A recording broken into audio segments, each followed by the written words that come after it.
We're shifting our focus now in a major upgrade to its passport system. India is set to roll out next generation e-passports equipped with cutting-edge security features, including interlocking, microletters, relief tints and embedded RFID chips storing encrypted biometric data and more. Under the rollout, all newly issued passports will immediately be e-passports, while existing non-electronic passports will remain valid until their expiry. The government plans a full transition to e-passports by June 2035. This digital layer allows for faster and more reliable authentication at immigration counters, significantly reducing the risk of fraud and forgery. The technology enables contactless data reading, enhancing durability by minimizing physical handling. Also, senior MEA officials said that the revamped system will drastically reduce passport fraud and prevent cases of individuals holding multiple passports. The new system verifies an applicant's biometric data against a central server, immediately flagging any existing passport in the applicant's name. Let's in fact take you through the features of this e-passport that we are introducing in the country. Remember that it is a new feature and it will be implemented in totality by 2035.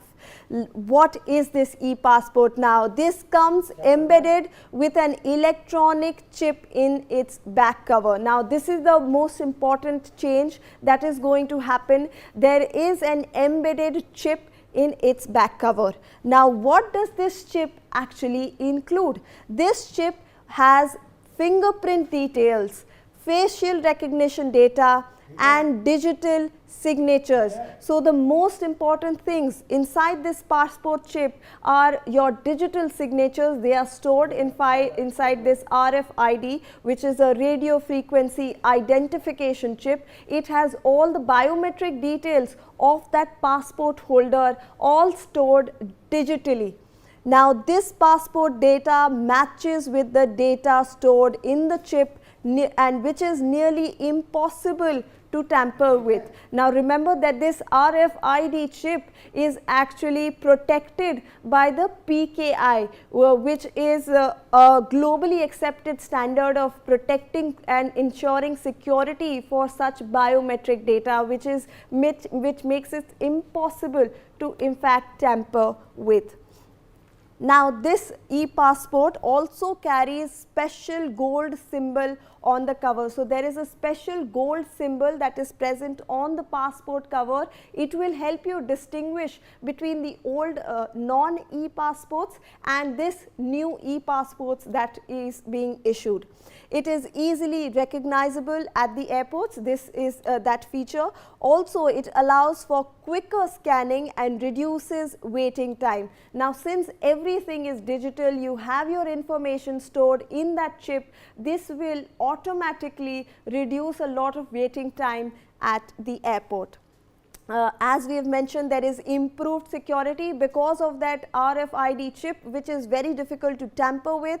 Then there is a faster immigration process. Since everything is stored, there is almost no contact. You scan it and everything will be clear in front of those immigration counters and your data will be matched electronically. So, hence this will help facilitate a faster immigration process. There is better global acceptance. Like I mentioned, the RFID chip is protected with PKIs, which is globally accepted standards for the International Civil Aviation Organization, and hence there will be better global acceptance. Now, there is reduced risk of identity theft or duplication. Now, remember that since that chip actually has all your biometric details, including your iris scans, your fingerprints, it will be very difficult for duplication or for identity thefts when you have an e-passport.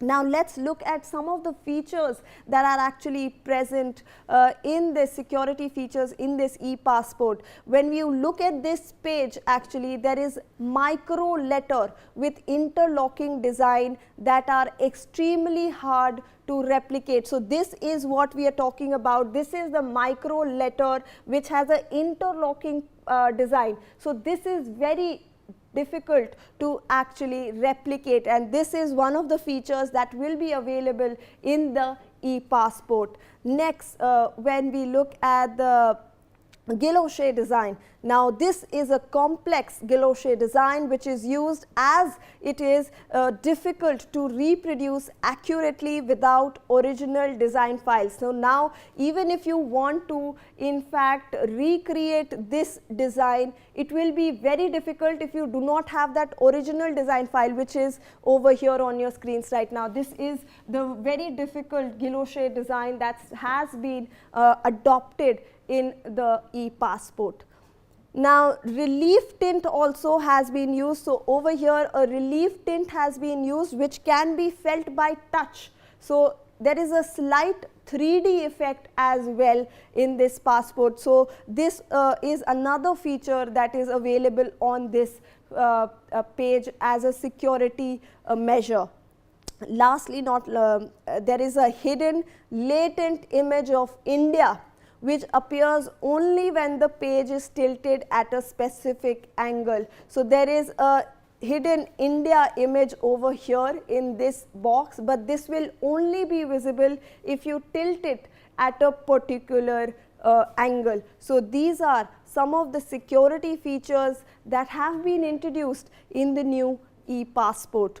Also, there is a overlapping fine line patterns across the page that misalign or break if the page is tampered with. So now imagine if you tamper with this page, there are a lot of fine line patterns, as we have pointed it out to you, this interlocking design.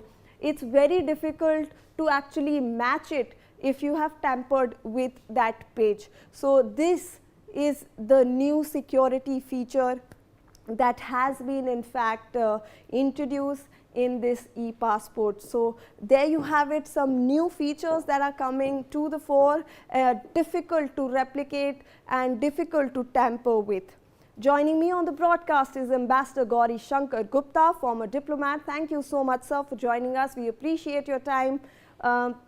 We want to understand this new e-passport. It's definitely going to be a big boost for this entire our population as well, and we are seeing this high security features that makes it difficult to tamper with, sir. Good afternoon, Shivani, and good afternoon to all the viewers. Indeed, this is a technological leap in terms of passport data. It would be like on the credit card, we have a chip which reads out all your details and the credit limit and everything else. Similarly, on the passport, this chip will enable the immigration officer to see the personal data, including the thumb impression and e-signature, as well as the travel details of the person concerned. This would be almost impossible to alter, as you mentioned, because this chip is considered absolutely secure, at par with the chip which is being used in US and Singaporean and UK passports. And this technological development will ensure 3-4 things. One is that the personal data of the individual concerned will not be able to tamper with, so they will be secure. Secondly, nobody would be able to get a forged duplicate passport, which has been happening in the past. Some people are having multiple passports. Now it would be impossible. Thirdly, all the travel details of the individual will be available on the chip, to which countries, on what dates he has gone. So obviously the immigration authorities can monitor a person if he is making suspicious trips to certain countries. It would be easy to track down the criminals in this case. Fourthly, this chip will enable the person to clear the immigration within a few seconds, because the immigration officer will just put the chip on the computer and it will read all the data and the person would be able to pass through the immigration. So on the whole, this process is extremely, technology oriented. It is very secure. It is also keeping track of the criminals and the forced passports. So I think this is a great technological leap which has been introduced by Government of India. I remember when I was in MEA, we had taken a measure. I was a member of that committee when we decided to outsource the passport to TCS. And because we had a lot of backlog in passport offices, so that was a revolutionary step at that time. And I think this technological leap is another revolutionary step in issuing new passports. And it will be issued in phased manner starting from next year. And I think in about 5 to 6 years, they will complete the entire process. But the existing passports will remain till the validity of those passports. But in case they want to get new passports, they can apply the new electronic passports and it will be given to them. So I think it is a great facility to the citizens who are traveling abroad, and also for the authorities who are monitoring travel details as well as the criminal, cases in the country. Over to you, Shivani. Absolutely. Thank you so